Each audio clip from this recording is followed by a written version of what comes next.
Hello everyone, my self दृष्टि शुक्ला और आज की क्लास में हम पढ़ने जा रहे हैं इलेक्ट्रोकन्वल्सिव थेरेपी। इलेक्ट्रोकन्वल्सिव थेरेपी की जो शॉर्ट फॉर्म होती है दैट इज ईसीटी। अब जो ईसीटी होता है वो होता क्या है? ईसीटी एक ऐसा थेरापेटिक मोडालिटीज़ है या ऐसा एक प्रोसीजर होता है जिसमें जो हमारे साइकेट्री के पेशेंट होते हैं उनको हम ट्रीट करने के लिए इस प्रोसीजर का यूज़ करते हैं। अब जो ईसीटी होता है उसकी डेफिनेशन क्या होती है? तो modified ECT is a controlled medical procedure in which seizure is induced in anaesthetised patient to produce therapeutic effect. किसी भी एक ऐसे पेशेंट में एनेस्थेटाइज्ड मतलब कि क्या है कि जिस पेशेंट को हमने एनेस्थीसिया दिया है, ऐसे पेशेंट में अगर हम सीजर को इंड्यूस कर रहे हैं फॉर देयर थेराप्यूटिक इफेक्ट तो उसको हम बोलते हैं ईसीटी। अब ईसीटी की हिस्ट्री की ये डेफिनेशन दी किसने थी हमें? ये डेफिनेशन हमें दी थी कवानाक एंड एमसी लॉगिन 2009 में। उन्होंने ये डेफिनेशन दी थी कि एक शॉर्ट रिकैप इस डेफिनेशन का क्या बनता है कि हमको सीजर इंड्यूस करना है किसी भी साइकेट्री के पेशेंट में इन एन एनेस्थेटाइज्ड स्टेट, मतलब कि उस पेशेंट को हमने एनेस्थीसिया दे रखा है और उस स्टेट में अगर हम उसमें सीजर इंड्यूस कर रहे हैं तो उसको ईसीटी बोलेंगे फॉर देयर थेराप्यूटिक इफेक्ट, मतलब उनके बेनिफिट्स के लिए। अब बात करते हैं इसकी हिस्ट्री की। तो इसकी हिस्ट्री की बात करूँ तो सबसे पहले सीजर किसने इंड्यूस किया था? दो लोग थे जिनका नाम था, एक का नाम था ल्यूसिनो बिनी और दूसरे का नाम था ह्यूगो सर्लिटी। इन्होंने सबसे पहली बार जो सीजर था उसको कंडक्ट किया था। अब बात करते हैं इसके मैकेनिज्म ऑफ एक्शन की। तो जो ईसीटी का एग्जैक्ट मैकेनिज्म ऑफ एक्शन है वो नहीं पता है, किसी भी बुक में इसका एग्जैक्ट मैकेनिज्म नहीं दे रखा है, लेकिन कुछ एसोसिएटेड चीज़ें दे रखी है कि ये करता क्या है बॉडी में जा करके। तो अगर हम किसी को भी सीजर इंड्यूस कर रहे हैं तो उसमें सबसे पहला जो होता है जो न्यूरोट्रांसमीटर होते हैं, गाबा है, कैटाकोलामाइन है, सीरोटोनिन है, तो इन सब के जो लेवल है उनमें अल्टरेशन लाता है। जो न्यूरोट्रांसमीटर है उसमें जो गाबा होता है, गाबा उसके लेवल को ये इंक्रीज करता है। एक और पॉइंट इसमें ये आता है कि जितना ज़्यादा इसका मैग्नीट्यूड होगा उतना ज़्यादा उसका थेराप्यूटिक आउटकम मिलेगा, मतलब magnitude is directly proportional to the therapeutic outcome. Neurotransmitters को अफेक्ट करता है और अफेक्ट करता है कैटाकोलामाइन के लेवल को। ये इसका मैकेनिज्म ऑफ एक्शन होता है। उसके बाद फिर हम बात करते हैं इसका इंडिकेशन कि कौन कौन सी ऐसी स्टेट्स है जहाँ पे हमको ईसीटी देना है। सीवियर डिप्रेशन का अगर डिसऑर्डर का अगर कोई केस है तो उस कंडीशन में हमको ईसीटी देना होगा। बाइपोलर डिसऑर्डर है तो उस कंडीशन में हमको ईसीटी देना होगा। और अगर कोई पेशेंट सीजोफ्रेनिया का है, सीजोफ्रेनिया का मतलब क्या होता है? स्प्लिटिंग ऑफ माइंड, जिसमें हमको काफ़ी सारे साइकोसिस के सिम्टम्स आते हैं जैसे डेल्यूजन, हेलुसिनेशन, उसमें बहुत सारी चीज़ें होंगी, वो किसी अगली क्लास में हम पढ़ेंगे। तो ये 3 केसेस होते हैं जिनमें हमको ईसीजी देना पड़ता है। अगर मेजर डिप्रेशन है, मेजर डिप्रेशन नहीं, मेजर डिप्रेशन है तो उस स्टेट में देंगे। दूसरी स्टेज होती है जिसमें बाइपोलर डिसऑर्डर है अगर किसी भी पेशेंट को, तो उसमें ईसीजी का यूज़ किया जा सकता है। तीसरा होता है सिजोफ्रेनिया। अब बात करते हैं इसके कॉन्ट्राइंडिकेशंस की। तो कॉन्ट्राइंडिकेशन जहाँ पे हमको ईसीजी नहीं देना है, 2 तरीके से क्लासीफाई किया जाता है कॉन्ट्राइंडिकेशन को। सबसे पहला होता है एब्सोल्यूट कॉन्ट्राइंडिकेशन और दूसरा होता है रिलेटिव कॉन्ट्राइंडिकेशन। एब्सोल्यूट कॉन्ट्राइंडिकेशन का मतलब क्या होता है कि ऐसी स्टेज जहाँ पे हमको बिल्कुल भी ईसीजी का यूज़ नहीं करना है फॉर देयर ट्रीटमेंट। तो एब्सोल्यूट का मतलब होता है बिल्कुल यूज़ नहीं करना है। मेडिसिन से ट्रीट हो सकता है तो मेडिसिन से ही ट्रीट करेंगे, थेरेपीज से हो सकता है तो थेरेपीज का यूज़ करेंगे, लेकिन ईसीजी का यूज़ नहीं करेंगे। ऐसी कौन सी 2 कंडीशन है? सबसे पहला अगर ब्रेन में कोई ट्यूमर हो गया उस कंडीशन में हम ईसीजी का यूज़ नहीं करेंगे। दूसरी चीज़ कि अगर ब्रेन के जो स्पेसेस है उनमें अगर लेसेंस का फॉर्मेशन हो गया तो भी हम ईसीजी का यूज़ नहीं करेंगे। दूसरा कॉन्ट्राइंडिकेशन होता है रिलेटिव कॉन्ट्राइंडिकेशन। रिलेटिव कॉन्ट्राइंडिकेशन ऐसी स्टेज होती है जहाँ पे हम कभी कभी ईसीजी का यूज़ कर सकते हैं। तो उसमें जो सबसे पहला है दैट इज सीवियर हाइपरटेंशन। अगर पेशेंट सीवियर हाइपरटेंशन का है तो उस स्टेज में हम ईसीजी का यूज़ कर सकते हैं, लेकिन बहुत ज़्यादा जब ज़रूरी होगा तब करेंगे। उसके बाद जो दूसरी चीज़ है that is severe pulmonary disease, जैसे कि अगर कोई लंग्स की ऐसी खतरनाक डिजीज़ है जिसके कारण जो इंसान है उसको टैकीपिनिया या फिर ब्रेडिपिनिया की स्टेज आ रही है, या फिर जो उसकी ब्रीदिंग पैटर्न है उसमें अल्टरेशन आ रही है, सांस लेने में दिक्कत हो रही है, तो ऐसी स्टेजेस में हम इसको कॉन्ट्राइंडिकेटेड रखते हैं। तो अगला जो हाफ है उसमें हम पढ़ेंगे टेक्निक्स और प्री ईसीटी की मेडिकेशंस।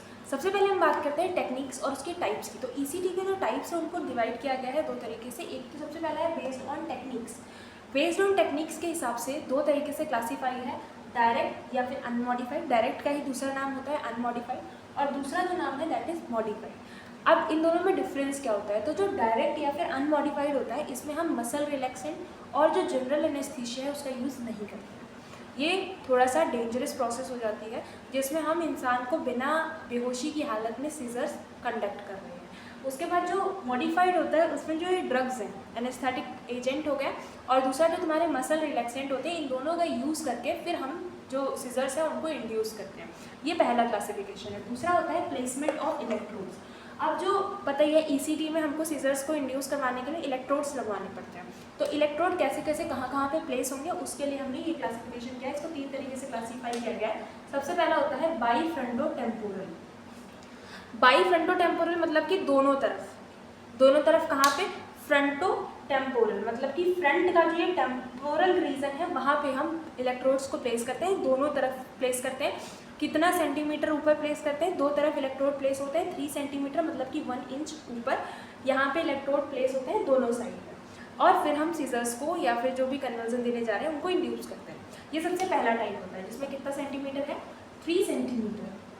बाई फ्रंटो टेम्पोरल मतलब कि दोनों तरफ जो बाई फ्रंटो टेम्पोरल का रीजन है, फ्रंटल और टेम्पोरल के जो यहाँ का रीजन है, इसमें हम एक इमेजिनरी लाइन क्रिएट करते हैं। कहाँ से कहाँ तक की क्रिएट करते हैं, ट्रैगस से, मतलब ये जो ईयर है इसके ट्रैगस पॉइंट से लेकर के एक्सटर्नल कैंथस तक, ये जो आई का एक्सटर्नल कैंथस और ट्रैगस के बीच में एक मिड पॉइंट आएगा जहाँ से फिर हम मेज़र करेंगे और उससे फिर हम 1 इंच ऊपर मतलब 3 सेंटीमीटर ऊपर यहाँ पे इलेक्ट्रोड को हम प्लेस कर देते हैं। ये इसका प्लेसमेंट होता है सबसे पहले वाले का बाई फ्रंटो टेम्पोरल। ट्रैगस से यहाँ तक का एक इमेजिनरी, एक्सटर्नल कैंथस तक का एक इमेजिनरी लाइन ड्रॉ करेंगे, उसका मिड पॉइंट सेलेक्ट करेंगे, उससे 3 सेंटीमीटर ऊपर की तरफ इलेक्ट्रोड को प्लेस कर देंगे।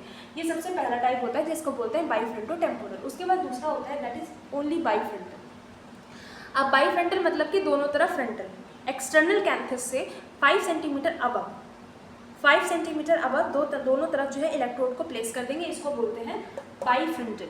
तीसरा जो टाइप होता है दैट इज राइट यूनिलैटरल। अब यूनिलैटरल है मतलब एक ही तरफ होगा।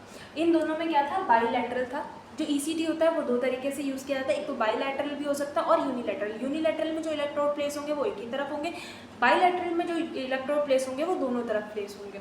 अब बात करती हूँ राइट यूनिलैटरल की। तो राइट यूनिलैटरल मतलब कि जो हमारी नॉन डोमिनेंट साइड है, क्योंकि ज़्यादातर जो इंसान होता है वो किधर से अपना सारा एक्टिविटीज़ परफॉर्म करता है, फ्रॉम द राइट साइड, मतलब जो उसका लेफ्ट साइड है वो एक्टिव रहता है, इसलिए हम राइट साइड में कन्वर्जन नहीं देंगे।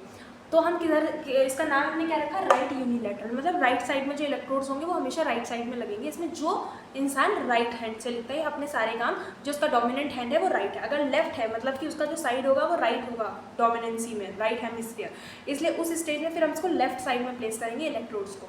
अब बात करती हूँ राइट यूनिलैटरल की। तो जो राइट यूनिलैटरल होता है उसमें कहाँ पे इलेक्ट्रोड को प्लेस किया जाता है। तो सबसे पहला जो इलेक्ट्रोड प्लेस होता है वो प्लेस होता है जो फ्रंटो टेम्पोरल का रीजन होता है वहाँ पे एक इलेक्ट्रोड प्लेस होता है, और उससे फिर 2 centimetre above central parietal region पे, लैटरली सेंट्रल पैराइटल रीजन पे यहाँ पे एक इलेक्ट्रोड प्लेस होगा। तो यहाँ पे दोनों तरफ एक एक जो इलेक्ट्रोड्स हैं वो प्लेस हो जाएंगे, किधर से, राइट हेमिस्फीयर की तरफ। अब बात करते हैं जो ईसीटी की मेडिकेशंस होती हैं उनमें कौन कौन सी मेडिकेशंस आती है। तो सबसे पहले बात करते हैं जो ईसीटी में पहले से मेडिकेशंस का यूज़ किया जाता है, इसमें सबसे पहले होती है एनेस्थेटिक ड्रग्स। मैं बार बार बोल रही हूँ, जो ईसीटी होता है वो हमेशा जनरल एनेस्थीसिया की स्टेट में ही लेना चाहिए।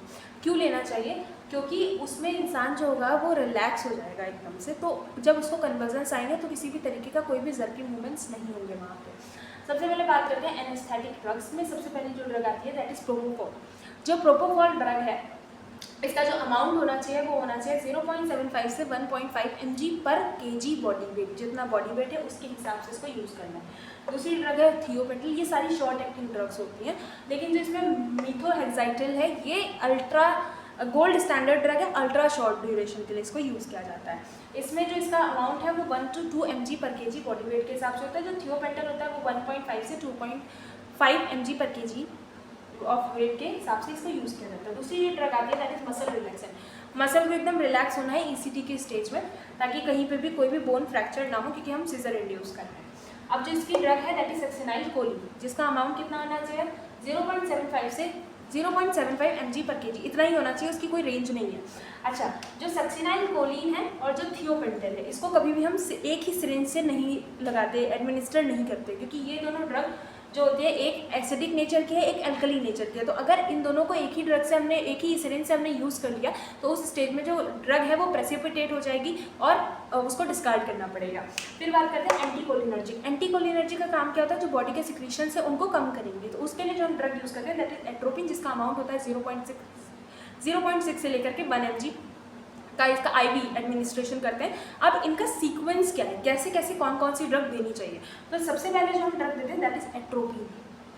सबसे पहले एनेस्थीसिया के भी लगाने से पहले 30 मिनट पहले हमको ये देनी है एट्रोपिन, ताकि हमारे जो सिक्रीशंस है वो कंट्रोल में है। फिर हम देते हैं जनरल एनेस्थीसिया थियोपेंटल, और लास्ट में हम देते हैं सक्सिनाइलकोलिन, जो एक मसल रिलैक्सेंट का काम करता है। एक लास्ट रिकैप दूंगी मैं बस इसके क्लासिफिकेशंस की, ताकि आपको एक क्लियर व्यू रहे। सबसे पहला था डायरेक्ट और मॉडिफाइड। डायरेक्ट और मॉडिफाइड का मतलब क्या है कि हम इसमें कोई भी मसल रिलैक्सेंट या फिर ड्रग एनेस्थेटिक एजेंट का यूज़ नहीं कर रहे हैं। दूसरा वाला है मॉडिफाइड, जिसमें हम दोनों चीज़ों का यूज़ कर रहे हैं। उसके बाद फिर बात आती है प्लेसमेंट ऑफ इलेक्ट्रोड के हिसाब से, तो बाइफ्रंटोटेम्पोरल सबसे पहला आता है, जिसमें हमने क्या किया है कि यहाँ से यहाँ तक का मतलब ट्रैगस से एक्सटर्नल कैंपस के बीच में एक इमेजिनरी लाइन ड्रॉ करी है, जिससे फिर हम गए हैं ऊपर 1 इंच ऊपर, मतलब कि 3 सेंटीमीटर अबव, वहाँ पे दोनों तरफ पे एक इलेक्ट्रोड प्लेस कर दिया। दूसरा है बाइफ्रंटल। बाइफ्रंटल में क्या करते हैं कि जो हमारा इलेक्ट्रोड है वो एक्सटर्नल कैंपस से 5 सेंटीमीटर ऊपर दोनों तरफ प्लेस कर देते हैं। और जो लास्ट है दैट इज राइट यूनिलैटरल, मैंने बोला है जो हमारा डोमिनेंट हैंड है उसके अपोजिट साइड में ही प्लेस करेंगे। ज़्यादातर लोग राइट हैंड से लिखते हैं, मतलब उनका जो लेफ्ट हेमिस्फीयर है वहीं वर्किंग मोड में है, इसलिए हम लेफ्ट साइड का यूज़ नहीं करेंगे। हम यूज़ किसका करेंगे, राइट साइड का यूज़ करेंगे। उसमें भी हम कहाँ पे इलेक्ट्रोड प्लेस करेंगे, 2 इलेक्ट्रोड प्लेस करते हैं। सबसे पहला जो इलेक्ट्रोड होता है that is frontal temporal electrode पे आता है, और दूसरा जो होता है उससे 2 centimetre above from central parietal region पे 2 इलेक्ट्रोड प्लेस हो जाते हैं। अच्छा, अब मैं एक डिफरेंस बताना चाह रही हूँ यूनिलैटरल और बाइलैटरल के बीच में। तो जो आप नाम से पता होगा कि यूनिलैटरल है और बाइलैटरल है, मतलब जो ओवरऑल अगर हम देखें कि कौन सा ज़्यादा इफेक्टिव मेथड होगा तो वो होगा बाइलैटरल।